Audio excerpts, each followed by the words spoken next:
Hola queridos amigos, gusto saludarlos acá nuevamente en el canal. El video que quiero comentar el día de hoy es un poquito de tributo a, yo diría que una de mis sagas de videojuegos preferidas. Una, un fenómeno que fue más allá de lo que es el videojuego, que yo diría que por lo menos fácil tiene que ser uno de los 5 o 4 videojuegos más grandes de la historia. Y ese videojuego en particular es nada más ni nada menos que el orgullo de la Mother Russia, Tetris. Tetris para mí es una forma de vida, una experiencia que para mí es bastante grata y también es bastante importante en mi formación como videojugador. Claro, yo viví con Super Mario, viví con Mega Man, viví con GTA, viví con Uncharted, viví con un montón de juegos. En general de los puzzles, generalmente es un género siempre mirado en menos, pero si nos miramos muy fríamente, Tetris se convirtió, bueno, hasta hace muy poco lo destronó Minecraft, en el videojuego más vendido de la historia. Un juego de naturaleza simple que lo puede jugar todo el mundo. Esa combinación tan explosiva en el cual eh, se encuentra algo que es fácil de entender, fácil de aprender, pero difícil de dominar.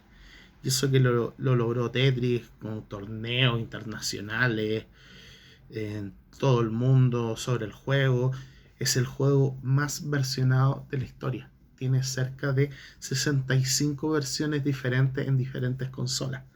Pero obviamente la que viene a ser la estrella, la guinda de la torta, es la versión de Nintendo Game Boy de 1989 que venía junto con la consola. Uno de los videojuegos más vendidos de la historia a nivel individual. A nivel global sabemos que está Wii Sports, está los Super Mario o está algún GTA de turno en Play 4, pero si sumamos las cantidades de todas las versiones, Tetris es el segundo juego más vendido de la historia. Quizás contando las ventas de móviles y todos estos artilugios piratas que ocurrieron, que llegaron para complementar de Tetris, estos brick game, juegos portátiles chinos, qué sé yo, yo creo que ahí sí derriba a Minecraft en ese sentido. Tetris todos sabemos que es un juego que viene desde Rusia por el maestro Alexei Pajtinov, que es el hombre gestor de esto, que al principio lo tomó como una humorada, como algo que no iba a ser tan relevante, pero hubo gente que se metió entre medio, que desde empresarios, productores, desarrolladores, y esa idea inicial eh, de crear un videojuego que primero partió en ordenador, estamos hablando en el año 84, que es un año maldito en la industria de los videojuegos. Sin embargo, en ese año surgió Tetris, y claro, de toda Europa del Este y la Unión Soviética, todavía Unión Soviética, estaba el tema de Tetris. Pero poco a poco se fue internacionalizando y después llegó al otro lado del charco, y ahí es donde llegó el momento de que Alexei debería recuperar lo que él creó. Hasta hoy le costó muchos años, creo que a mediados de los 90 recién pudo tener nuevamente ya como dueño absoluto, creo que con un productor que fue el que creó Bulletproof Software, que fue la primera empresa que tuvo en su alero a Tetris de manera oficial, porque hubieron tantos que la tuvieron Tengen, Atari, hay un lío legal donde la versión de NES es una versión de culto. Eh, Hasta que finalmente en primera instancia Nintendo fue la que estuvo trabajando fuerte con el tema de Tetris, que también tuvo su versión en NES, que es la versión competitiva para que muchos sepan, o sea, es la que se considera para las competencias internacionales. Bueno, han habido muchas variantes, han habido juegos hermanos que se han inspirado en Tetris, como el más conocido de todo, el Doctor Mario, un juego que mi novia pero disfruta hasta el día de hoy, que ella es buenísima. Yo la habilidad la tengo más en el Tetris. Y bueno, hubo un montón de competencias. Atari trató de hacer algo con un juego llamado Clats, que no le fue muy bien. Sega tenía las columnas, que era de apilar joyas y crear hileras de secuencias de figuras en conjunto, muy en la ondilla, como por ejemplo Candy Crush, eh, lo que haría posteriormente en móviles. Y bueno, Tetris igual se unió a Nintendo por el tema de Tetris y Doctor Mario, está Tetris Attack, que en el fondo Era un juego japonés, creo que el Panel de Pon se llamaba, que le cambiaron con personajes de Yoshi Island y crearon el Tetris Attack. También me recuerdo en Nintendo 64 estaba el Tetris Esfera, que es uno de los Tetris más complicados, donde tú tenías un tablero, pero era circular y en 3D, aprovechándose de las bondades de Nintendo 64. El juego no era malo, pero siempre fue muy criticado por eso, porque no tenías se sentía como otra cosa. Pero aún así no lo encontraba juego malo. Está Puyo también, estas figuritas, estos como monitos, como globitos que también se apilaban y crearon una saga paralela que es Tetris más Puyo, que de hecho hay juegos en las consolas de última generación. Entonces Tetris fue permaneciendo de una forma u otra en la cultura popular, ya sea en película, en videojuegos de otro estilo.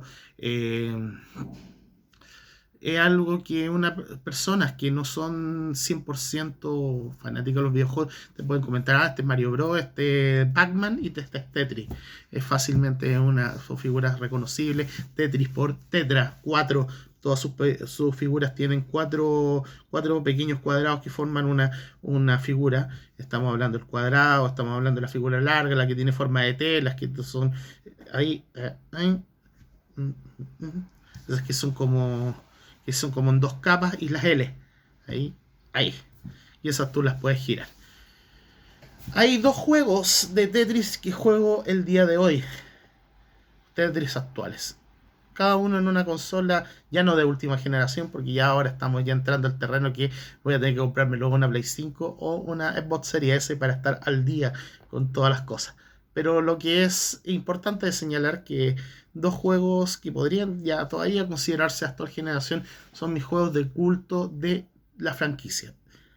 Uno es Tetris 99 y el otro es Tetris Effect. De Tetris Company es la que da el vamos a todos los pequeños licenciatarios a hacer cosas de lo que se le ocurra de Tetris. Por ejemplo, ellos encomendaron a Arica con K, no la ciudad de Chile, Arica con K. Esta empresa es la que hacía los juegos de Street Fighter 0, donde están los Vulcano Rosso, Aria, Skullomania, que son estos personajes que aparecieron en Street Fighter y nunca más lo hemos visto en esta saga como poligonal de juegos de Capcom. Pero en realidad las personajes son de esa empresa, así que nunca los vamos a ver. Dato freak aparte. Ellos se les encomendó hacer el Tetris 99, que es un Battle Royale, usanza de Fortnite y demás, pero con el tema de Tetris. Un juego bastante competitivo, bastante difícil, en el cual, bueno, no he jugado tanto ahora, pero por ejemplo el año pasado que jugué mucho, eh, salí como 3 o 4 veces primer lugar, pero es bastante difícil, bastante retador, porque todos te están atacando. O sea, tú en la medida que tú vayas confeccionando las líneas y vayas formando los diferentes patrones para poder limpiar tu pantalla, en el fondo le tiras basura a tu oponente y ellos hacen lo mismo contigo. Entonces, después, obviamente, con 99 rivales, en algún momento dado se va a empezar a complicar porque te van a atacar a ti y si estás jugando relativamente bien te van a aumentar la velocidad y los patrones de ataque. Entonces, después se vuelve caótico. Ese es un juego muy interactivo y una de mis razones primordiales para tener Nintendo Switch Online, aunque deberían haber otras más. Reconozco que el servicio es ahí nomás. Y por otro lado, en el tema de PlayStation, creo que en One también está Tetris Effect. ¿Qué Tetris Effect? Es un juego Tetris común y silvestre, no tiene ninguna propiedad en especial, salvo un tema extra que es congelar un tiempo en la pantalla para poder hacer unas líneas especiales o ralentizar el tiempo. Pero la gracia del Tetris es que mientras tú estás jugando en tu tablero van ocurriendo diferentes efectos que en realidad no te influyen tanto en la partida, sino te aportan en el grado visual y auditivo, en realidad sensorial, porque la música y las pantallas que se van apareciendo una a una son sencillamente maravillosas. Este juego, jugarlo con una VR, por ejemplo, es maravilloso, es otra experiencia, algo que me gustaría hacer en algún momento, y un juego que te toca un poquito la fibra en ese sentido, que te lleva más allá de jugar Tetris. Es un acierto el juego, quizá el juego un poco caro, yo lo conseguí en rebaja, pero aún así estaba caro, y creo que es una de las grandes adquisiciones que he tenido en PlayStation 4. Es un juego que le tengo mucho, mucho cariño y que inclusive ustedes saben que yo no soy, yo sí, si bien no soy un mal jugador, tampoco soy un jugador tan pro. Tengo mi grado de manco, en realidad. Pero es uno de los juegos que me termina en su máxima dificultad, Tetris Effect. Así que muy orgulloso de ello, porque yo me considero un buen jugador de Tetris. Creo que debo estar de la mitad para arriba, fácilmente. Así que bueno, Tetris se va a ir, se tiene que ir renovando, tiene que ir surgiendo nuevas cosas, y por lo cual es importante que la franquicia siga viva. Yo sé que hay gente que la va a hacer durar porque es un juego inmortal, es un juego imperecedero en el tiempo, y esperemos que la gente no se aleje por su simplicidad. Yo sé que hay gente que va a decir, ah, pero queremos experiencias más complejas, mayores gráficos, mayores, hay una historia de por medio, pero siempre va a haber gente de la vieja guardia como yo que va a estar esperando algo interesante con Tetris. Así que es mi pequeño tributo. Hay un millones de cosas que se pueden señalar sobre Tetris, que es un juego, una de las licencias más buscadas de la historia, estuvo metido hasta la KGB con el tema, y bueno, el orgullo ruso. Un gran juego, uno de los fácilmente cinco más grandes de la historia, vuelvo a repetirlo. Así que en todas sus versiones. A mí me gusta mucho la de Game Boy, me gusta mucho la de NES de Tengen, que la jugué pirata, debo decirlo, y estas dos actuales que son más conocidas. Y obviamente sus Tetris pirata, donde podía ir disparar y eliminar bloques de otra forma, estilo Arkanoid. Bueno, ahí hicieron tanta lecera, pero créanme que ahí el mercado negro también se benefició un poquito con Tetris. Ya, chiquillos, eso es el comentario del día de hoy. Espero tener próximos videos para las próximas ediciones. Un abrazo grande y cuídense harto. Gracias por escucharme.